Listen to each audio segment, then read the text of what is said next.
Hi all welcome back to Nice Trade. This is Niyas.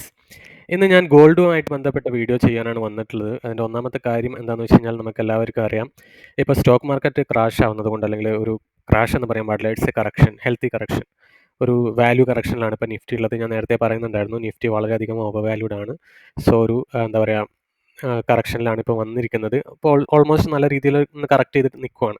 So ഈ സമയത്ത് ഏറ്റവും കൂടുതൽ കേൾക്കുന്ന, മാർക്കറ്റിൽ സ്ട്രീറ്റിൽ കേൾക്കുന്ന ഒരു വേർഡാണ് ഗോൾഡ് ETF, അല്ലെങ്കിൽ ഗോൾഡിലേക്ക് ഓടിക്കോ, ഗോൾഡ് 1,00,000 ആകും, അങ്ങനെയുള്ള കാര്യങ്ങളൊക്കെ. അപ്പോൾ എനിക്ക് പറയാനുള്ളത്, മാർക്കറ്റിൽ ഏറ്റവും കൂടുതൽ സംസാരം വിഷയമാകുന്ന കാര്യങ്ങളിൽ നിന്ന് മാറി നിൽക്കുക എന്നുള്ളതാണ് മാർക്കറ്റിൽ നിന്ന് ലോസ് മേക്ക് ചെയ്യാതിരിക്കാനുള്ള ഒരു ഐഡിയ എന്ന് പറയുന്നത്. ഏറ്റവും കൂടുതൽ ആളുകൾ ഒരു സ്റ്റോക്കിനെ കുറിച്ച് സംസാരിക്കുകയാണെങ്കിൽ, ഫോർ എക്സാമ്പിൾ കൊച്ചിൻ ഷിപ്പ് യാർഡിൽ നിങ്ങൾ ഇൻവെസ്റ്റ് ചെയ്യൂ, കല്യാണിൽ നിങ്ങൾ ഇൻവെസ്റ്റ് ചെയ്യുന്നു, ഏറ്റവും കൂടുതൽ ആൾക്കാർ പറയുകയാണെങ്കിൽ ആ സമയത്ത് നിങ്ങൾ അവിടെ ഇൻവെസ്റ്റ് ചെയ്യാൻ പാടില്ല എന്നുള്ളതാണ്. നേരെ മറിച്ച് ആരും സംസാരിക്കാത്ത സമയങ്ങളിലായിരിക്കും സ്റ്റോക്കുകൾ അണ്ടർ വാല്യൂഡ് ആയിട്ടിരിക്കുകയും അല്ലെങ്കിൽ നല്ല വാല്യൂഷൻ ഉണ്ടാവുകയും ചെയ്യുക. എല്ലാവരും എന്താ പറയുക, ടോക്ക് ഓഫ് ദി സ്ട്രീറ്റ് ആകുന്ന സമയത്തേക്ക് അതിൽ പ്രോഫിറ്റ് ഒക്കെ ബുക്ക് ചെയ്ത് അതിൻ്റെ പൊട്ടൻഷ്യലൊക്കെ ഏകദേശം തീരുമാനമായി ഓവർ വാല്യൂഡ് ആയിട്ടുള്ള ഒരു സ്റ്റേറ്റിലായിരിക്കും എന്നുള്ളതാണ്. അതുപോലെയാണ് ഇപ്പോൾ ഗോൾഡിൻ്റെ അവസ്ഥ വന്നിരിക്കുന്നത്. ഗോൾഡ് ചെറിയൊരു കറക്ഷനിലേക്ക് പോകാനുള്ള സാധ്യതയുണ്ടെന്ന് ഞാൻ വിശ്വസിക്കുന്നു. ഞാൻ വിശ്വസിക്കുന്നതിൻ്റെ അനാലിസിസ് ഞാനിവിടെ പ്രസൻറ്റ് ചെയ്യാം. സോ അതിന് മുമ്പായിട്ട് നമ്മൾ മനസ്സിലാക്കേണ്ട ഒരു കാര്യം എന്താണെന്ന് വെച്ച് കഴിഞ്ഞാൽ, gold is A safe asset. അതുകൊണ്ട് തന്നെ ഏറ്റവും കൂടുതൽ ആളുകൾ സ്റ്റോക്ക് മാർക്കറ്റൊക്കെ ക്രാഷ് ആവുന്ന സമയത്ത് ഗോൾഡിൽ ഇൻവെസ്റ്റ് ചെയ്യുന്നതുകൊണ്ട് ഗോൾഡിൻ്റെ ഡിമാൻഡും കൂടുകയും അതിൻ്റെ പ്രൈസ് ഹൈ ആവുകയും ചെയ്യും. അപ്പോൾ ആ സമയത്ത് എന്ത് ചെയ്യും? സ്റ്റോക്ക് മാർക്കറ്റിൽ നിന്ന് കുറേ ഫണ്ട് ഔട്ട്ഫ്ലോ ആയി, ഫണ്ട് വിഡ്രോ ചെയ്തിട്ട് എന്ത് ചെയ്യും? ആളുകൾ ഗോൾഡിൽ ഇൻവെസ്റ്റ് ചെയ്യും. എന്നിട്ട് ഈ ഗോൾഡ് ഒരു പീക്ക് എത്തുന്ന സമയത്താണ് നമ്മുടെ ഇൻസ്റ്റിറ്റ്യൂഷൻസ് ഗോൾഡിൽ നിന്ന് പ്രോഫിറ്റ് ബുക്ക് ചെയ്തിട്ട് അവരെന്ത് ചെയ്യും? താഴെ കിടക്കുന്ന ഏറ്റവും അണ്ടർ വാല്യൂഡ് ആയിട്ടുള്ള സ്റ്റോക്കുകൾ പോയി വാങ്ങിക്കും. സോ അവരെന്താണോ ചെയ്യുന്നത് അത് വളരെ ബ്രില്യൻ്റ് ആയിട്ടുള്ള ഒരു ആക്ടിവിറ്റിയാണ്. നമ്മളും അത് ഫോളോ ചെയ്യുക എന്നുള്ളതാണ്. വളരെ സിമ്പിൾ ഐഡിയ ആണ്. നിങ്ങൾ ഇങ്ങനെ ആലോചിക്കുക, സ്റ്റോക്ക് മാർക്കറ്റ് ഏറ്റവും വാല്യുവേഷനിൽ നിൽക്കുന്ന സമയത്ത് അവർക്കറിയാം ഇത് ക്രാഷ് ആവാൻ പോവുകയാണെന്ന്. അവരെന്ത് ചെയ്യും? നല്ല ഹൈ വാല്യുവേഷനിൽ അവർ നല്ല പ്രോഫിറ്റ് ബുക്ക് ചെയ്തിട്ട് ആ സമയത്ത് ഗോൾഡ് കുറച്ച് താഴ്ന്ന് കിടക്കുകയായിരിക്കും. നമുക്കറിയാം, സ്റ്റോക്ക് മാർക്കറ്റിൽ നല്ല റിട്ടേൺ കിട്ടുമ്പോൾ ആരും ഗോൾഡ് വാങ്ങിക്കില്ല, അല്ലെങ്കിൽ ഗോൾഡിൻ്റെ ഡിമാൻഡ് കുറവായിരിക്കും. അപ്പം ഗോൾഡിൻ്റെ പ്രൈസ് അവിടെ ചെറുതാണ് ഉണ്ടാവുക. സോ അവർ പോയിട്ട് ഗോൾഡ് വാങ്ങിക്കും ഇവിടെ വിറ്റിട്ട്. അപ്പം ഗോൾഡ് വാങ്ങിക്കുന്ന സമയത്ത് ഗോൾഡിൻ്റെ ഡിമാൻഡ് കൂടി അതിൻ്റെ പ്രൈസ് അങ്ങനെ വലുതാവും, സ്റ്റോക്ക് മാർക്കറ്റ് പതുക്കെ ക്രാഷ് ആവും. ഒരു ഇൻവേഴ്സ് റിലേഷൻഷിപ്പ് പോലെയാണ്. ഓക്കെ. അപ്പം എന്നിട്ട് എന്ത് ചെയ്യും ഇവർ? ഗോൾഡ് പീക്ക് ആവുന്ന സമയത്ത് ഗോൾഡ് വിറ്റിട്ട് ഈ ക്രാഷ് ആയി കിടക്കുന്ന സ്റ്റോക്കുകളെല്ലാം നല്ല അണ്ടർ വാല്യൂഡ് ആയിട്ട് നല്ല ഡിസ്കൗണ്ട് സോണിൽ അവർ വാങ്ങിക്കും.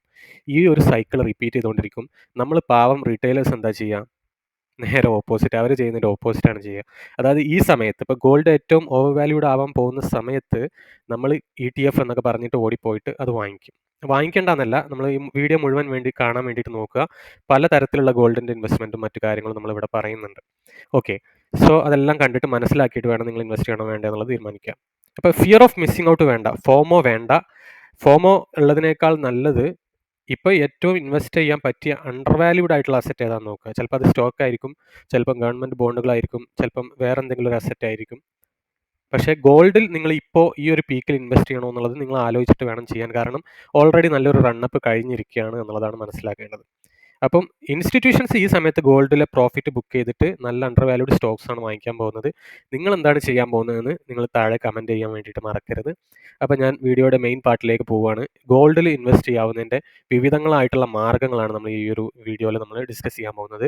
അതിലാദ്യം നമ്മൾ എടുക്കുന്നത് ഗോൾഡ് തന്നെയാണ്, ഫിസിക്കൽ ഗോൾഡ്. അതിന് വേണ്ടിയിട്ടാണ് ഞാനിപ്പോൾ ഓപ്പൺ ചെയ്തിട്ടുള്ളത് ഗോൾഡിൻ്റെ ഗ്രാമിൻ്റെ ചാർട്ടാണ്. നമുക്കറിയാം, ഇപ്പോൾ അറ്റ് പ്രസൻറ്റ് ഗോൾഡിന് ഗ്രാമിന് 8,029 രൂപയാണ് കാണിക്കുന്നത്. ഓക്കെ. അത് ഇൻറ്റു 8 എന്ന് അടിച്ചു കഴിഞ്ഞാൽ നമുക്കതൊരു പവൻ്റെ പൈസയായിട്ട് മാറും. ഏകദേശം എത്ര ഉണ്ടാവും? 8 ഇൻറ്റു 8 64,000 അടുത്ത് പൈസ അതിന് ഒരു പവനുണ്ടാവും. ഓക്കെ. സോ അതാണ് നമ്മൾ ഗോൾഡിൻ്റെ ഇന്ത്യൻ റുപ്പിയിലുള്ള ചാർട്ടാണ് നമുക്ക് കാണുന്നത്. പല ആളുകൾക്കും അറിയലുണ്ടാവില്ല, വേണമെങ്കിൽ ഗോൾഡ് ഇതേപോലെ നമുക്ക് ചാർട്ടിലൊക്കെ കാണാൻ പറ്റുമെന്ന്. ട്രേഡിംഗ് വ്യൂ എന്ന് പറയുന്നത് മദർ ഓഫ് ചാർട്ട്സ് ആണ്. ട്രേഡിംഗ് വ്യൂ പഠിക്കാത്തവർക്ക് നമ്മൾ പഠിപ്പിക്കുന്ന ഒരു സ്കീമൊക്കെ ഉടനെ തന്നെ വരുന്നുണ്ട്. ഒരുപാട് പേര് ട്രേഡിംഗ് വ്യൂ യൂസ് ചെയ്യാറില്ല എന്ന് എനിക്ക് മനസ്സിലാക്കാൻ പറ്റി. പക്ഷേ നിങ്ങൾ ഇൻവെസ്റ്റ് ചെയ്യുകയാണെങ്കിലും ട്രേഡ് ചെയ്യുകയാണെങ്കിലും എന്ത് ചെയ്യുകയാണെങ്കിലും നിങ്ങൾ അറിഞ്ഞിരിക്കേണ്ട ഒരു സോഫ്റ്റ്വെയർ ആണ് ട്രേഡിംഗ് വ്യൂ. വളരെ സിമ്പിളാണ് പഠിക്കാൻ. ഒരുപാട് ഇൻഡിക്കേറ്റേഴ്സും ഒരുപാട് സ്ട്രാറ്റജീസും ഒരുപാട് അനലിറ്റിക്കൽ ടൂൾസൊക്കെ അവൈലബിൾ ആയിട്ടുള്ള ഒരു പ്ലാറ്റ്ഫോമാണ് ട്രേഡിംഗ് വ്യൂ. ഓക്കെ. അപ്പോൾ ആ ട്രേഡിംഗ് വ്യൂവിൽ നമുക്ക് നമ്മളുടെ ഗോൾഡിൻ്റെ ചാർട്ടും അതിൻ്റെ പ്രൈസും ഫ്ലക്ച്വേറ്റ് ചെയ്യുന്നതൊക്കെ നമുക്ക് കാണാൻ വേണ്ടിയിട്ട് പറ്റും. അപ്പം അതിനെ ബേസ് ചെയ്തിട്ടായിരുന്നു ഞാൻ മുൻപ് ഇതേ സംഭവം ഈ ഇൻസ്റ്റിറ്റ്യൂഷൻസിൻ്റെ ഈ പരിപാടി ഞാൻ എൻ്റെ ഇൻസ്റ്റാഗ്രാമിൽ കൊടുത്തിട്ടുണ്ടായിരുന്നു.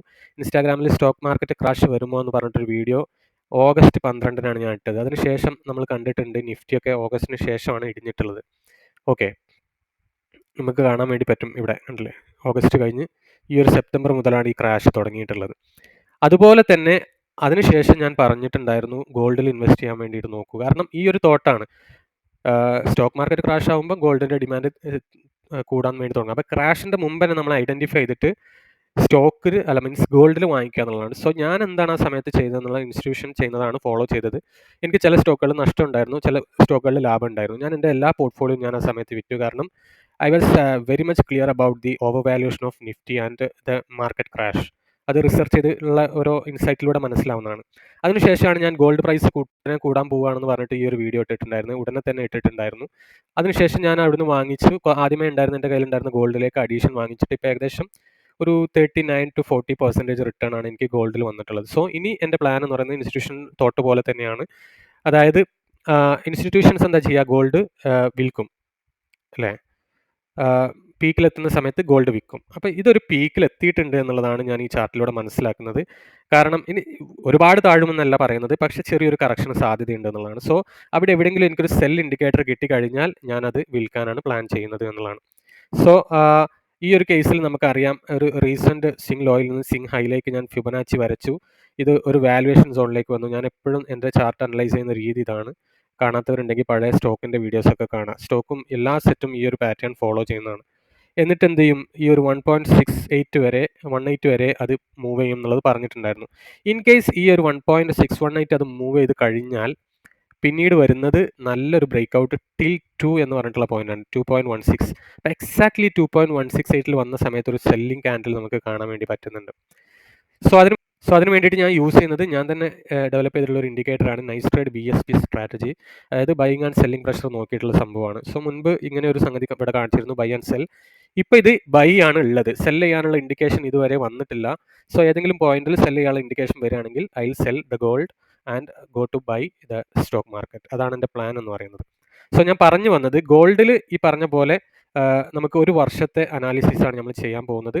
സോ എന്താണ് കഴിഞ്ഞ ഏകദേശം ഇപ്പോൾ ഇത് ഫെബ്രുവരി 12 എടുക്കാം. ഫെബ്രുവരി 12 മുതൽ, അല്ലെങ്കിൽ ഈ ഫെബ്രുവരി 19, ഇന്ന് നാളെ എത്ര ഡേറ്റ്, 15, ഓക്കെ, ഈ ഒരു ഏരിയ മുതൽ നമുക്ക് എടുക്കാം. നിങ്ങൾ ഗോൾഡിലാണ് ഇൻവെസ്റ്റ് ചെയ്തത് എന്നുണ്ടെങ്കിൽ നിങ്ങളുടെ റിട്ടേൺ എന്ന് പറയുന്നത് ഒരു വർഷം കൊണ്ട് 53% ആണ്. സോ ഒന്നാമത്തെ സ്കീം എന്ന് പറയുന്നത് ഗോൾഡിൽ തന്നെ ഇൻവെസ്റ്റ് ചെയ്യാം. സോ ആ ഗോൾഡിലാണ് നിങ്ങൾ ഇൻവെസ്റ്റ് ചെയ്തിട്ടുണ്ടെന്നുണ്ടെങ്കിൽ ഒരു വർഷം, കഴിഞ്ഞ ഒരു വർഷം എന്ന് പറയുന്നത് ഗോൾഡിനെ സംബന്ധിച്ചിടത്തോളം നല്ലൊരു ഇയർ ആയതുകൊണ്ടാണ് ഈ ഒരു റിട്ടേൺ എന്ന് പറയുന്നത്. എല്ലാ വർഷവും ഇത് കിട്ടില്ല. ഓക്കെ, സോ 53% ആണ് ഗോൾഡിൽ നിങ്ങൾക്ക് വന്നിട്ടുള്ള return. This is A huge run up actually. Okay, പിന്നീടുള്ള ഒരു ഓപ്ഷൻ എന്ന് പറയുന്നത് നമുക്ക് രണ്ടാമത്തെ ഓപ്ഷൻ എന്ന് പറയുന്നത് ഗോൾഡ് ഡിജിറ്റലായിട്ട് വാങ്ങി വെക്കുക എന്നുള്ളതാണ്. സോ അതിന് വേണ്ടിയിട്ട് ജാർ പോലത്തെ ആപ്പുകളുണ്ട്, അതുപോലെ ഡിജിറ്റൽ ഗോൾഡിൻ്റെ ഒരുപാട് ആപ്പുകളൊക്കെ ഉണ്ട്. സോ അതിൽ നമുക്ക് ചെറിയ SIP രീതിയിൽ വാങ്ങിച്ച് വെക്കുക എന്നുള്ളതാണ് നമ്മളുടെ മറ്റൊരു സ്കീം എന്ന് പറയുന്നത്. അതിനാണെങ്കിലും ഇതേ റേറ്റ് നമുക്ക്, ഇതേ ഒരു റിട്ടേൺ നമുക്ക് കിട്ടാൻ സാധ്യതയുണ്ട് എന്നുള്ളതാണ്. സോ അത് രണ്ടാമത്തെ കാര്യം. മൂന്നാമത്തെ കാര്യം എന്ന് പറയുന്നത് നമുക്ക് ഗോൾഡിൽ സോവറിൻ ബോണ്ടായിട്ട് വാങ്ങിച്ചു വെക്കാവുന്നതാണ്. അതിന് നമ്മൾ ഈ ഒരു തരത്തിലുള്ള ഒരു ചാർട്ട് നമുക്ക്, അല്ലെങ്കിൽ ഒരു ഷീറ്റ് നമുക്ക് നോക്കിയാൽ ഏറെക്കുറെ കാര്യങ്ങൾ മനസ്സിലാവും. ഇത് ഗവൺമെൻറ് ബാക്ക്ഡ് ആയിട്ടുള്ള ഒരു SGB ആണ്. അതിനെക്കുറിച്ച് ഞാനൊരു വീഡിയോ ചെയ്തിട്ടുണ്ടായിരുന്നു. SGBയുടെ ഒരു ഇത് പറഞ്ഞിട്ട് കുറേ മുമ്പ് ചെയ്തിട്ടുള്ളതാണ്. ഇൻസ്റ്റാഗ്രാമിലാണ് ചെയ്തിട്ടുള്ളത്. അന്ന് ഞാൻ യൂട്യൂബിൽ അത്ര ആക്റ്റീവ് ആയിരുന്നില്ല. ഇതാണ് ഇതിന് മുമ്പ്. യെസ്, ഗോൾഡ് ഇൻവെസ്റ്റ്മെൻറ്റ്സ് എന്ന് പറഞ്ഞിട്ട് ഈ ഒരു വീഡിയോയിൽ SGBയെ കുറിച്ച് ഞാൻ പറയുന്നുണ്ട്. സോവറിൻ ഗോൾഡ് ബോണ്ട് എന്ന് പറയും. ഗോൾഡ് ഇൻവെസ്റ്റ്മെൻറ്റിൽ ഏറ്റവും നല്ല അട്രാക്റ്റീവ് ആയിട്ടുള്ളൊരു ഇൻവെസ്റ്റ്മെൻറ്റ് ഐഡിയയാണ്. അപ്പോൾ അതിൻ്റെ കേസ് എടുത്ത് നോക്കിയാൽ തന്നെ നമുക്ക് കാണാൻ പറ്റും. നമ്മൾ 2021 ഫെബ്രുവരി മുതലാണ് നോക്കുന്നതെന്നുണ്ടെങ്കിൽ 45% പ്രോഫിറ്റാണ് നമുക്ക് അന്നത്തെ ആ ഒരു ഇതിൽ, അന്ന് എടുത്തിട്ടുള്ള ഇഷ്യൂ ഡേറ്റിൽ എടുത്തിട്ടുള്ള സോവറിൻ ഗോൾഡ് ബോണ്ടിൽ നമുക്ക് കിട്ടിയിട്ടുള്ളത്. അതായത് കുറച്ച് കുറവാണ്, പക്ഷേ ആ കുറവ് നികത്താൻ ഗവൺമെൻറ് നമുക്ക് റെഗുലർ ഒരു ഇൻട്രസ്റ്റ് റേറ്റും കൂടി തരുന്നതാണ്. അപ്പോൾ ഗവൺമെൻറ്റിൻ്റെ സെക്യൂരിറ്റി ബാക്കുള്ള, ഗവൺമെൻറ്റിൻ്റെ ഫിക്സഡ് ഇൻട്രസ്റ്റ് ഉള്ള, അതുപോലെ തന്നെ ഗോൾഡിൻ്റെ അസറ്റ് അപ്രീസിയേഷനും കൂടി കിട്ടുന്ന നല്ല സേഫ് ആയിട്ടുള്ള ഒരു ഇൻവെസ്റ്റ്മെൻറ്റ് പ്ലാനാണ് SGB, അതായത് സോവറിൻ ഗോൾഡ് ബോണ്ട് എന്ന് പറയും. അപ്പോൾ സോവറിൻ ഗോൾഡ് ബോണ്ടിൽ നമ്മൾ ഏറ്റവും കൂടുതൽ ശ്രദ്ധിക്കേണ്ടത്, നമ്മൾ അതിൽ നിന്ന് എക്സിറ്റ് ചെയ്യാനുള്ള കുറച്ച് ഡിഫിക്കൽട്ടീസും കാര്യങ്ങളുണ്ട്. റിഡംഷൻ ഇയർ ഇത് ഇപ്പോൾ ഈ കേസിൽ 2032 സോ അങ്ങനത്തെ കുറച്ച് കോംപ്ലിക്കേഷൻസ് ഉണ്ട്.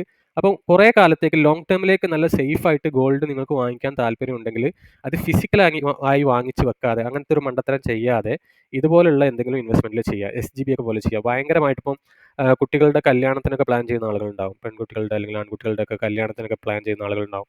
സോ അവർക്ക് എന്ത് ചെയ്യാം, SGB വാങ്ങിച്ചിട്ട് വെക്കാം. സോ ഒരു 10 കൊല്ലം മുമ്പ് തന്നെ നമ്മൾ വിചാരിക്കുകയാണ്, ഒരു 10 കൊല്ലം കഴിഞ്ഞിട്ട് ഞാൻ ഇത്ര ഗോൾഡ് അവർക്ക് കൊടുക്കാൻ വിചാരിക്കുന്നുണ്ടെന്ന് പറയുമ്പോൾ ഇപ്പം തന്നെ SGBയിൽ റിഡംഷൻ ഇയർ വെച്ചിട്ട് നോക്കാം. പിന്നെ അൺഫോർച്ചുനേറ്റ്ലി SGB കഴിഞ്ഞ ഫെബ്രുവരിക്ക് ശേഷം ഗവൺമെൻറ് ഇഷ്യൂ ചെയ്തിട്ടില്ല. ഒരു റൂമർ കേൾക്കുന്നുണ്ട് ഗവൺമെൻറ് അത് നിർത്തലാക്കുന്നുണ്ട് എന്നുള്ളതൊക്കെ. അത് നമുക്കറിയില്ല. വീണ്ടും വരികയാണെങ്കിൽ അതിൻ്റെ ഇഷ്യൂ ഡേറ്റ് ഒക്കെ നോക്കിയിട്ട് നിങ്ങൾക്ക് അപ്ലൈ ചെയ്യാവുന്നതാണ്. അപ്ലൈ ചെയ്താൽ എല്ലാവർക്കും കിട്ടൂല. നമ്മുടെ IPO ഒക്കെ പോലെ തന്നെ അലോട്ട്മെൻറ്റ് ബേസിലൊക്കെയാണ് അത് കിട്ടാറുള്ളത്. സോ അപ്ലൈ ചെയ്തുകൊണ്ടിരിക്കാം. കൂടുതൽ ഗോൾഡ് വാങ്ങിക്കാൻ താല്പര്യമുള്ളവർക്ക് അങ്ങനെയാണ് ചെയ്യേണ്ടത്. അപ്പം അതിൻ്റെ ഒരു ഹിസ്റ്റോറിക് ചാർട്ട് ഷീറ്റൊക്കെ നമുക്ക് നോക്കുകയാണെങ്കിൽ നമുക്ക് നോക്കാം. ഓൾറെഡി റിഡംഷൻ കഴിഞ്ഞിട്ടുള്ള കാര്യങ്ങൾ നോക്കാം നമുക്ക്. 2024 റിഡംഷൻ ഡേറ്റ് വന്നിട്ടുള്ളത് നോക്കാമേ. ഇവിടെ നോക്കാം. അടുത്ത മാസമാണ് ഇതിൻ്റെ റിഡംഷൻ റേറ്റ്. 17 മാർച്ചിലാണ് അത് ഇഷ്യൂ ചെയ്തിട്ടുള്ളത്. 2017 മാർച്ചിൽ 214% ആണ് അതിൽ വന്നിട്ടുള്ള റിട്ടേൺ. അതായത് 2017 മാർച്ച് എന്ന് പറയുമ്പോൾ നമുക്ക് വന്നിട്ടുള്ള എത്ര ഇയേഴ്സാണ്? 17, 18, 19, 20, 21, 22, 23, 24, 25 9 വർഷം കൊണ്ട് ഡബിൾ ആയിട്ടുണ്ട് എന്നുള്ളതാണ്. അപ്പം നമുക്കറിയാം നല്ല രീതിയിലുള്ള റിട്ടേൺ ആണ് അവിടെ വന്നിട്ടുള്ളത് എന്നുള്ളതാണ്. ഓക്കെ, സോ ഗോൾഡിൻ്റെ ചാർട്ടിൽ നമ്മൾ എടുക്കുകയാണ്. 2017 മുതൽ നമ്മൾ ഫിസിക്കൽ ഗോൾഡ് ആണ് നമ്മൾ എടുക്കുന്നുണ്ടെങ്കിൽ അല്ലെങ്കിൽ അത് ഹോൾഡ് ചെയ്യുന്നുണ്ടെന്നുണ്ടെങ്കിൽ എന്താണ് കാണുന്നതെന്ന് നോക്കാം. ഓക്കെ, 2017 മാർച്ച് മുതൽ ഇതാണ് 2017 മാർച്ച്.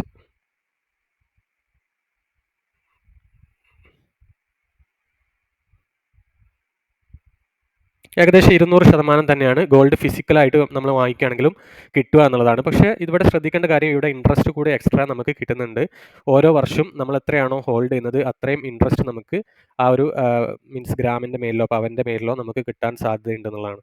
സോ നമ്മൾ 3 ഇതുവരെ ഡിസ്കസ് ചെയ്തത്. ഒന്ന് ഫിസിക്കൽ ഗോൾഡ്, രണ്ടാമത് ഡിജിറ്റൽ ഗോൾഡ്, ജാർ ആപ്പൊക്കെ മുഖാന്തരമുള്ള കാര്യങ്ങൾ, മൂന്നാമത്തത് സോവറിൻ ഗോൾഡ് ബോണ്ട്.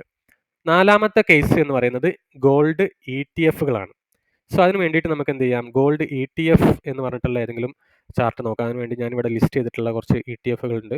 ഒന്ന് HDFC ഗോൾഡ് നോക്കാം. HDFC ഗോൾഡ് ETF-നൊക്കെ ചാർട്ടുകളുണ്ട് കേട്ടോ, നിങ്ങൾ അത് മറക്കരുത്. HDFC ഗോൾഡിൻ്റെ കേസിലും മുൻപ് ബൈ നമുക്ക് വന്നിട്ടുള്ളതാണ്. ഇവിടുന്ന് തന്നെ ഇതുവരെ സെൽ ഓപ്ഷൻ വന്നിട്ടില്ല. വിച്ച് മീൻസ് ഈ ഒരു ETF-ൽ ഇതുവരെ സെല്ലിംഗ് പ്രഷർ വന്നിട്ടില്ല.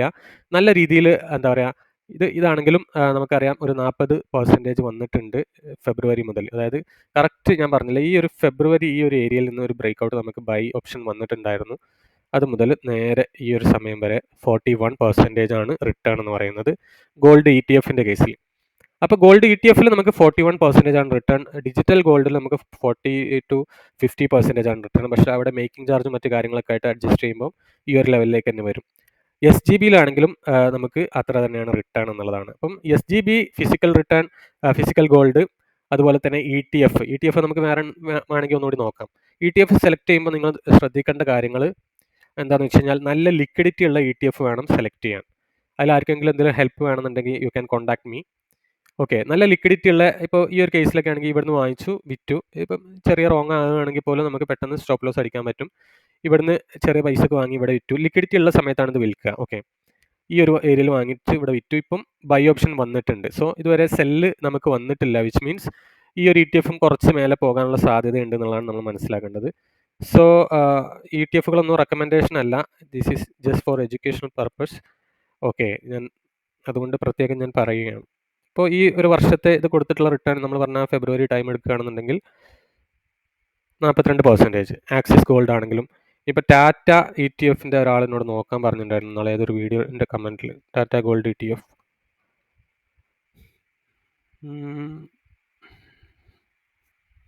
ഇതാണോ അത്? യെസ്, ഇത് തന്നെയാണ്. ഈ ഒരു കേസിൽ നമുക്ക് നോക്കാം. കഴിഞ്ഞ വർഷമാണ് ഇത് മാർക്കറ്റിൽ വന്ന് തുടങ്ങിയിട്ടുള്ളത്. നമുക്ക് ഈ ഒരു കേസിൽ കുറച്ച് ലിക്വിഡിറ്റി ഉണ്ട്.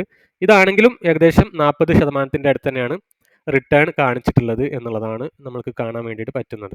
ഓക്കെ, അപ്പോൾ ഇതിൽ നിന്ന് നമുക്ക് മനസ്സിലാവേണ്ട കാര്യം എന്താണെന്ന് വെച്ച് കഴിഞ്ഞാൽ ഗോൾഡ് ETF-ലാണെങ്കിലും ഫിസിക്കൽ ഗോൾഡിലാണെങ്കിലും സോവറിൻ ഗോൾഡ് ബോണ്ടിലാണെങ്കിലും, സോവറിൻ ഗോൾഡ് ബോണ്ട് നമുക്ക് ഇൻട്രസ്റ്റ് വേറെ ഉണ്ട്, എന്നാലും ക്യാപിറ്റൽ അപ്രീസിയേഷൻ്റെ കേസിൽ എല്ലാത്തിലും ഒരുപോലെയാണ്. സോ ഗോൾഡ് നമ്മൾ ഏത് ഫോമിൽ വാങ്ങിച്ച് വെച്ച് കഴിഞ്ഞാലും റിട്ടേൺ ഏകദേശം സിമിലർ ആയിരിക്കും എന്നുള്ളതാണ് നമ്മൾ ശ്രദ്ധിക്കേണ്ട കാര്യം. അപ്പോൾ പിന്നെ അതിലെ സേഫ്റ്റിയാണ് നോക്കേണ്ടത്. അപ്പോൾ സേഫ്റ്റി സൈഡ് നോക്കുമ്പോൾ ഡിജിറ്റൽ ഗോൾഡും ETF-ഉം അതുപോലെ തന്നെ സോവറിൻ ഗോൾഡ് ബോണ്ടുമാണ് ഏറ്റവും നല്ലൊരു ഐഡിയ എന്ന് പറയുന്നത്. ഓക്കെ. ഇനി ഇതൊന്നുമല്ലാതെ നാലാമത്തെ ഏറ്റവും വലിയ ഇമ്പോർട്ടൻ്റ് ആയിട്ടുള്ളൊരു ഗോൾഡ് ഓപ്ഷൻ ഉണ്ട്. അതെന്ന് പറയുന്നത് വേറെ ഒന്നുമല്ല, സ്റ്റോക്ക് മാർക്കറ്റ് ഇൻവെസ്റ്റിംഗ്. അതായത് ഗോൾഡ് ഡീൽ ചെയ്യുന്ന കമ്പനികളിൽ നമ്മൾ ഇൻവെസ്റ്റ് ചെയ്യുക. അതായത് അവരുടെ പ്രൊഡക്റ്റ് എന്ന് പറയുന്നത് ഗോൾഡ് ആണല്ലോ. സോ ഗോൾഡിന് നല്ല പൈസ കൂടുന്ന സമയത്ത് അവർക്ക് സെയിൽസ് കൂടുകയും നല്ലൊരു കമ്പനിയാണെന്നുണ്ടെങ്കിൽ, ഫണ്ടമെന്റലി സ്ട്രോങ് ആയിട്ടുള്ള ഒരു കമ്പനിയാണെന്നുണ്ടെങ്കിൽ, അത്തരം കമ്പനികളിൽ ഇൻവെസ്റ്റ് ചെയ്ത് കഴിഞ്ഞാൽ നമുക്ക് നല്ല റിട്ടേൺ കിട്ടും എന്നുള്ളതാണ്. സോ അതിന് വേണ്ടിയിട്ട് നമ്മൾ ഒരു 3-4 ഗോൾഡിൻ്റെ കമ്പനികളെ നോക്കാം. ഇപ്പോൾ ഫോർ എക്സാമ്പിൾ കല്യാൺ ജ്വല്ലേഴ്സ്, എല്ലാവരും ഇൻവെസ്റ്റ് ചെയ്തിട്ടുള്ള ഒരു കമ്പനിയായിരുന്നു കല്യാൺ ജ്വല്ലേഴ്സ്. ഫ്യൂച്ചേഴ്സ് ചാർട്ടാണ് എടുത്തത്. കല്യാൺ ഓക്കെ. കല്യാൺ ജ്വല്ലേഴ്സിൻ്റെ കേസിൽ ഇപ്പോൾ ഒരു ഷാർപ്പ് ഡിക്ലൈൻ വന്നിട്ടുണ്ടായിരുന്നു. സോ ഈ ഒരു വിഷയത്തിൽ നമുക്ക് കാണാൻ വേണ്ടിയിട്ട് പറ്റുന്നുണ്ട്. കഴിഞ്ഞ എവിടെയാണ് നമ്മൾ ഫെബ്രുവരിയിൽ എടുത്തിരുന്നത്. ഫെബ്രുവരിയിൽ ഇവിടെ മുതൽ ഗോൾഡിലൊരു ബ്രേക്ക് ഔട്ട് വന്നത് മുതൽ ഏകദേശം പീക്ക് ചെയ്തിട്ടുള്ളത് 130%. ആ പീക്കിൽ തന്നെ നമുക്ക് അത് സെല്ല് ചെയ്യാൻ പറ്റിയിട്ടുണ്ടെങ്കിൽ, അല്ലെങ്കിൽ ഒരു സെല്ലിംഗ് പ്രഷർ നമുക്ക് ഐഡൻറ്റിഫൈ ചെയ്യാൻ പറ്റിയിട്ടുണ്ടെങ്കിൽ നമുക്ക് നല്ല രീതിയിൽ പ്രോഫിറ്റ് ബുക്ക് ചെയ്യാൻ വേണ്ടിയിട്ട് പറ്റുമായിരുന്നു എന്നുള്ളതാണ്. സോ സെല്ലിംഗ് പ്രഷർ ഐഡൻറ്റിഫൈ ചെയ്യാൻ വേണ്ടിയിട്ടാണ് നമുക്ക് ഈ ഒരു ടൂൾ നമ്മൾ ഡെവലപ്പ് ചെയ്തിട്ടുണ്ടായിരുന്നത്. സോ ഈ ഒരു ഏരിയയിൽ തന്നെ നമുക്ക് സെല്ലിംഗ് പ്രഷർ വന്നിട്ടുണ്ട്. സോ ഈ ഒരു ഏരിയ എന്നൊക്കെ നമുക്ക് എന്ത് ചെയ്യാം, ഇവിടുന്ന് വാങ്ങിയ ആൾക്കാർക്ക് ഇവിടുന്ന് എക്സിറ്റ് ചെയ്യാവുന്നതാണ്, ലോങ് ടേം ഇൻവെസ്റ്റേഴ്സിന്. ഇനി അതൊന്നും അല്ല, ഇവിടുന്ന് തന്നെ എക്സിറ്റ് ചെയ്യാവുന്നതാണ്. കാരണം നമുക്കൊരു പ്രഷർ ഇവിടുന്ന് മനസ്സിലായിട്ടുണ്ടായിരുന്നു ക്യാൻഡിൽ വൈസിൽ. സോ ഇവിടുന്ന് തന്നെ നമ്മൾ എക്സിറ്റ് ചെയ്യാനുള്ള ഓർഡേഴ്സ് അല്ലെങ്കിൽ എക്സിറ്റ് ചെയ്യാനുള്ള ഇത് പറഞ്ഞിട്ടുണ്ടായിരുന്നു, നമ്മളുടെ ഒരു ഇൻസൈറ്റ് പറഞ്ഞിട്ടുണ്ടായിരുന്നു എന്നുള്ളതാണ്. സോ ആ പറഞ്ഞു വന്നത്, ഗോൾഡിൻ്റെ കമ്പനിയിൽ ഇൻവെസ്റ്റ് ചെയ്യുന്ന നല്ലൊരു പീക്ക് നമ്മൾ ക്യാച്ച് ചെയ്യുകയാണെന്നുണ്ടെങ്കിൽ നല്ല രീതിയിൽ റിട്ടേൺ കിട്ടും എന്നുള്ളതാണ്. മറ്റേ കേസിൽ നമ്മൾ കണ്ടു അത് 40-50% റിട്ടേൺ വന്നിട്ടുണ്ടായിരുന്നത്. പക്ഷേ ഗോൾഡിലെ കമ്പനികളിൽ ഇൻവെസ്റ്റ് ചെയ്യുമ്പം നല്ല രീതിയിലുള്ള റിട്ടേൺ വന്നു. വേറൊന്നാണ് ഗോൾഡിയാം ഇൻ്റർനാഷണൽ. ഇതിൽ വന്നിട്ടുള്ള റിട്ടേൺ നമുക്ക് നോക്കാവുന്നതാണ്. ഇപ്പോഴും സെൽ ഓപ്ഷൻ വന്നിട്ടില്ല, അതായത് സെല്ലിംഗ് പ്രഷർ വന്നിട്ടില്ല. ഇവിടുന്ന് ബൈ ഓപ്ഷൻ വന്നതാണ്, നമുക്ക് സെൽ ഓപ്ഷൻ ഇതുവരെ വന്നിട്ടില്ല. അപ്പം നമ്മൾ പറഞ്ഞിട്ടുള്ള ഒരു ഏരിയ എന്ന് പറയുന്നത് ഇവിടെ തന്നെയാണ് അല്ലേ, ഈ ഒരു ഏരിയ ഈ പറഞ്ഞ ഏരിയയിൽ നിന്ന് വന്ന് ഏറ്റവും പീക്ക് ചെയ്ത്, ഇതിൻ്റെ കേസിലും ഫിബൊനാച്ചിയിൽ 2 വരെ പോയിട്ടുണ്ടായിരുന്നു. അവിടെ നിന്നാണ് ഒരു ഷാർപ്പ് ഡിക്ലൈൻ വന്നത്. 212% ഈ ഗോൾഡിയാമിൽ വന്നിട്ടുള്ളത്. അതുപോലെ സ്കൈ ഗോൾഡിൻ്റെ കേസിലാണെങ്കിലോ നമുക്ക് ഇവിടെ നിന്ന് തന്നെ ബൈ ഓപ്ഷൻ വന്നു. ഇപ്പോഴും സെൽ ഓപ്ഷൻ വന്നിട്ടില്ല, which means the stock is still powerful. Sky ഗോൾഡിൻ്റെ കേസിൽ 1012% ഒരു വർഷം കൊണ്ട് വന്നിട്ടുള്ളത്. 1012%. നമുക്ക് 72% ഓഫ് റൂൾസ്, നമ്മളുടെ കൺവെൻഷണൽ മെത്തേഡിൽ പറഞ്ഞാൽ 72% റൂൾ പറയുകയാണെങ്കിൽ നമുക്ക് സേവിങ്സ് ബാങ്ക് അക്കൗണ്ടിൽ നിന്ന് കിട്ടുന്ന 5% വെച്ചിട്ട് നമുക്ക് ഏകദേശം ഒരു എത്രയാണ് വരിക,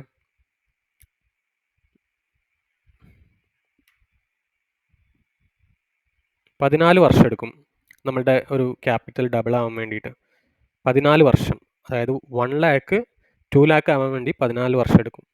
ഇവിടെ ഈ സ്കൈ ഗോൾഡിൽ നിങ്ങൾ ഇൻവെസ്റ്റ് ചെയ്തിട്ടുള്ള 1 lakh ഒരു വർഷം കൊണ്ടായിട്ടുള്ളത് 10 lakh ആണ്. അതായത് നിങ്ങൾ 140 വർഷം ജീവിച്ചിരിക്കുന്നാൽ കിട്ടുന്ന റിട്ടേണിന് ഈക്വലൻ്റ് ആയിട്ടുള്ള ഒരു കാര്യമാണ് 1 year കൊണ്ട് സ്റ്റോക്ക് മാർക്കറ്റിൽ നിന്ന് വന്നിട്ടുള്ളത്. So this is all about selecting the right stock at the right valuation. Okay. So stock market അങ്ങനെയാണ് റിട്ടേൺ തരുന്നത്. സോ നമ്മൾ ഗോൾഡിൽ ഇൻവെസ്റ്റ് ചെയ്യുന്നതിനേക്കാൾ കൂടുതൽ റിട്ടേൺ പോസിബിലിറ്റി നമുക്ക് നല്ല ഗോൾഡ് സെല്ല് ചെയ്യുന്ന കമ്പനികളിൽ കിട്ടുന്നുള്ളതാണ് ഞാൻ പറഞ്ഞു വന്ന പോയിന്റ്. സോ ഈ വീഡിയോ എല്ലാവർക്കും മനസ്സിലായെന്ന് വിചാരിക്കുന്നു. ഗോൾഡിൽ ഇൻവെസ്റ്റ് ചെയ്യാൻ വിചാരിക്കുന്ന ആളുകൾക്കും ഓൾറെഡി ഇൻവെസ്റ്റ് ചെയ്തിട്ടുള്ള ആളുകൾക്കും ഈ വീഡിയോ നിങ്ങൾ നിർബന്ധമായിട്ടും ഷെയർ ചെയ്ത് കൊടുക്കുക. ഗോൾഡ് ETF-നെ കുറിച്ച് മനസ്സിലാക്കാൻ വേണ്ടിയിട്ടുള്ള ആളുകൾക്ക് ഇത് ഷെയർ ചെയ്ത് കൊടുക്കുക. നിങ്ങൾക്ക് കൂടുതൽ ETF-നെ കുറിച്ചും മറ്റ് ഗോൾഡ് റിലേറ്റഡ് ഇൻവെസ്റ്റ്മെൻറ്റിനെ കുറിച്ചും നിങ്ങൾക്ക് താല്പര്യം ഉണ്ടെന്നുണ്ടെങ്കിൽ ഗോൾഡ് എന്ന് താഴെ കമൻറ്റ് ചെയ്യാൻ വേണ്ടിയിട്ട് നോക്കുക. See you soon with another good video. Please consider subscribing and sharing. Bye bye.